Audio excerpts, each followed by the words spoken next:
So this is the healers that they shot the driver. Who's the plate number? Ndewonu ụmụnne m ndị Igbo ndị ọma njem ọnụ, ekelekwa m unu.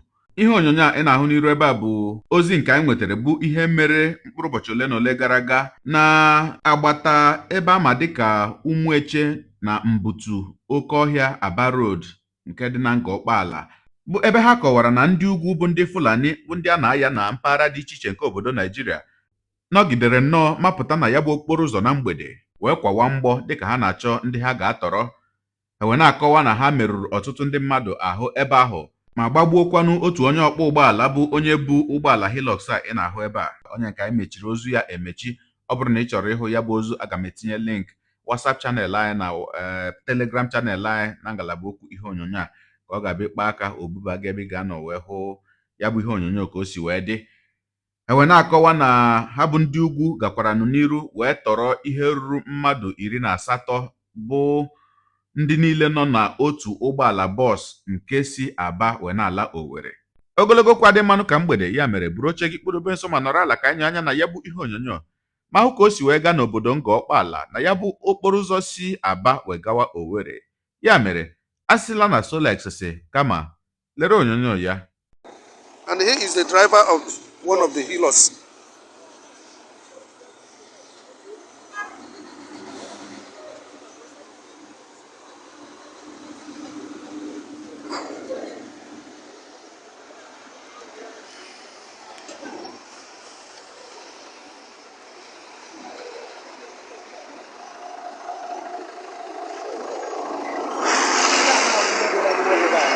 So this is the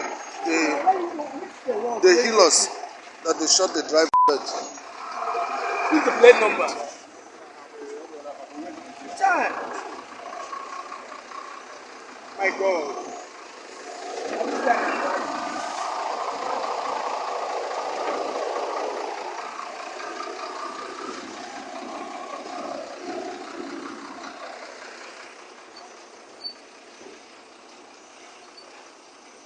So the driver of this healers is dead. Ọkụ ikirichala nke ahụ.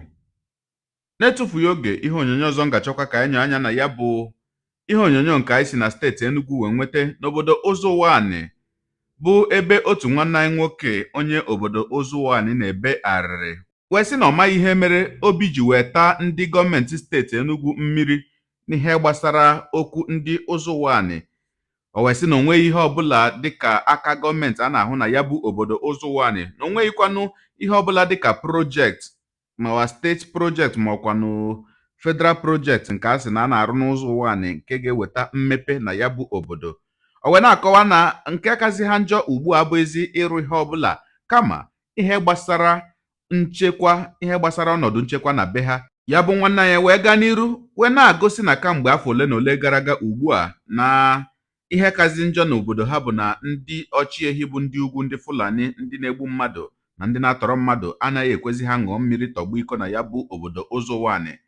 Wee sị na ụmụnne ha ndị na-aga ọrụ ugbo na onweghịzi onye ọbụla egwu na-ekwezi baa ime ọhịa, na onweghịzi onye na-arụnwu ọrụ ugbo, na agụụ dịzi n'obodo, ma ndị na-agbazikwanụ mbọ, ndị na-anwatụzi ka ha gakwanụ ugbo ma rụọ ọrụ. Si lekwa ogosi ihe onyonyo ebe a na-ebupụtacha ozu ha, ebe ha na-arụ ọrụ ugbo wee na-ebupụtacha ozu ha. O wee gakwa n'iru wee sị na ihe na-agbazi ha bụ ndị obodo Ụzụwani anya mmiri wee na-agbawa ha obi nke ukwuu bụ na ya bụ akwa nke ha na-ebe kamgbe afọ ole gara aga ugbu a na onwebeghị ihe ọbụla gọọmenti steeti Enugu makwanụ gọọmenti Peter Mba mere ma ọ bụ ihe ha kwuru maka ya.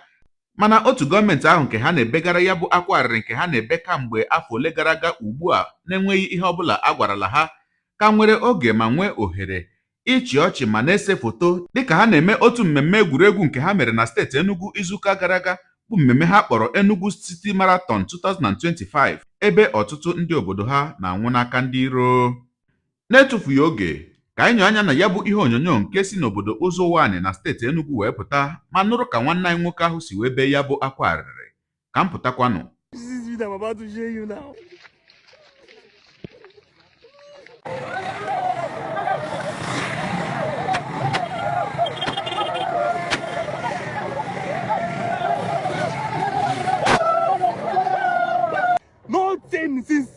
Amba became the governor of Enugu State, he has done nothing in Uzuwan in local government. He has done nothing. No project being executed. Upon all of that, you cannot go to our farm in our own land again because of the Fulani herders. Because they will kidnap you. They will make you the man for ransom. After the money for ransom, they will take you, they will take you down and take the ransom, still kill you. What type of government are we having running in Enugu State?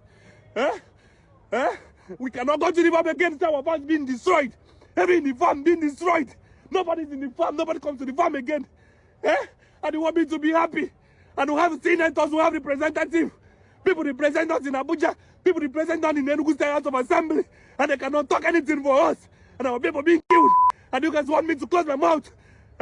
What type of nonsense is that? And they will say we will not take calm. We should not do anything that will violate the law. But they're killing us. Don't worry. We will defend ourselves from now on. We are going to defend ourselves. And nothing will happen. We will defend ourselves. Any government, we are going to defend ourselves. That body you are seeing there is the body of my brothers. Body of my brothers is being chipped out from the bush like that, kidnapped and killed. And you want me to hold down my hand and be looking at it, and we'll have a governor. We'll have Peter Mbaz, our governor, and doing that in the Enugu State government house. They neglect my community, they neglect my local government. In Enugu State today, my local government is the last.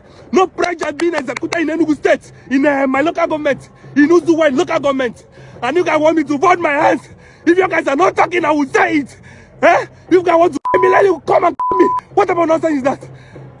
My people are being killed. Go to the village, they're being killed. We don't know like go to the farm again. Look at the farm. They destroy everywhere in the farm. And you want me to close up my mouth? I cannot. The governor of Enugu State should come out and do something about the menace happening in Uzuwani. Because Uzuwani people are part of Enugu State. We are part of Enugu State. We are not inferior to other local governments in Enugu State. We are part of Enugu State. We are part of... After all, we are the people that get the highest vote for you to win and become the governor of Enugu State. But now we're being neglected. My people are being killed each day. Just this morning I got a reference call again. My people cannot even travel. Our guests cannot go to the farm again. But we'll have a working local government chairman and we'll have a state governor that is in charge, that is there running, flagging off a marathon when people are dying. People that you swore to save are dying there. And you guys want me to be happy. I want to go to close up my mouth. Akụkirichala nke ahụ.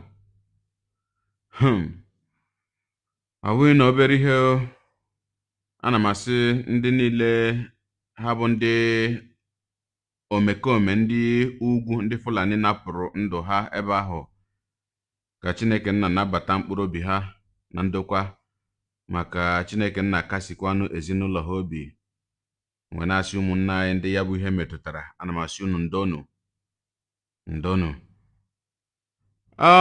unu mana ụfọdụ oge akọcha nnọọ akụkọ ihe ndị a na-eme na ahụrụ ebe ha wakporo otu obodo gbuo ụfọdụ ndị mmadụ tọrọ ndị mmadụ ma ọkwa na ahụrụ ebe ha wakporo ndị na-aga njem wee tọrọ ụfọdụ n'ime ha. Ụfọdụ oge anaghị amatacha ụdị ihe ndị ahụ atọrọ atọ na-agabiga n'aka ha bụ ndị ntọ ndị tọrọ ha n'ime ọhịa ebe ahụ akpọ ha aga. Nke anyị na-anụkwa anụ n'akụkọ bụ nnọọ nke ụfọdụ n'ime ha ndị na-apụta ndị ji ndụ ha pụta na-akọrọ anyị na-akpọ ha wee gaa ije awa ole na ole. Mana ịhụkwanụ ụdị akaja na ụdị otu esi eyi ndụ ha ụjọ ebe ahụ akpọ ha wee nọrọ bụ otu ihe ọzọ m hụrụ wee sị mba na ọ ga-adịkwanụ mma ka anyị hụkwanụ nke a ka anyị maratụ otu ya bụ ihe si adị.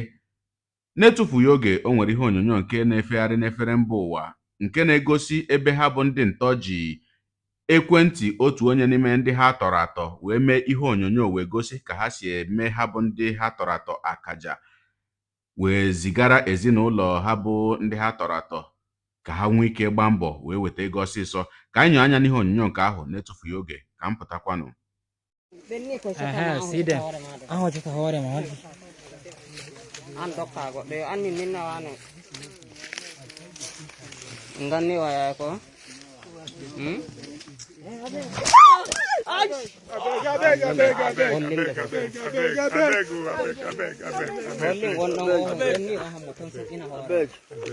Mommy, see your picking. Show, come. Mommy, see your picking. Let me. I beg, no problem. I beg,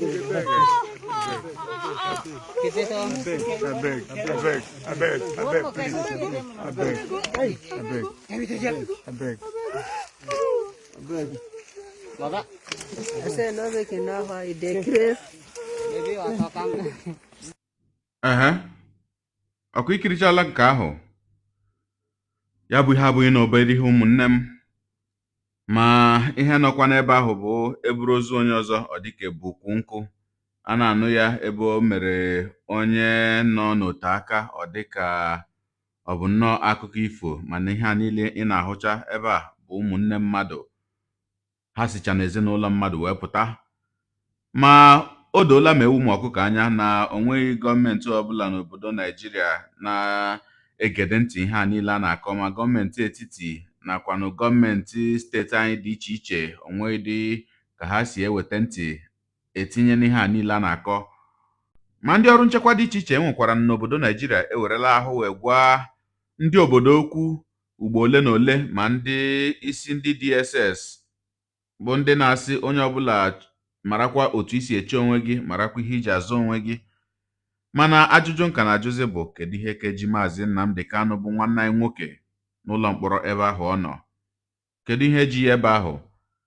Ndị Igbo, unu zọwakwa n'ihe unu nwere, unu zọwakwa n'ihe unu nwere. Obodo ọbụla, ụmụ ikorobịa unu pụtakwa, obodo kwadokwanụ ụmụ ikorobịa unu nwere ka ha chekwaa obodo, maka na ọ bụrụkwa maka ndị a na-ekwu okwu ha, gọọmenti enweghịdị ihe ọbụla gbasara ha ebe ahụ. Mụ na gị ka ọ dịrị ichekwa ala Igbo, mụ na gị ka ọ dịrị ichekwa obodo mụ na gị. Ọ dị mma, aga m ejerebegodi ebe a. Maka gịnị? Ọ na-agba tụọrọ ọmara ọmara, atụkwara n'ofeke ofere isi tinye n'ọfịa. Onye mara asụ ya sụọ n'odo, onye na-amaghị asụ ya sụọ n'ala. Ụmụnne m, ka emesịanụ.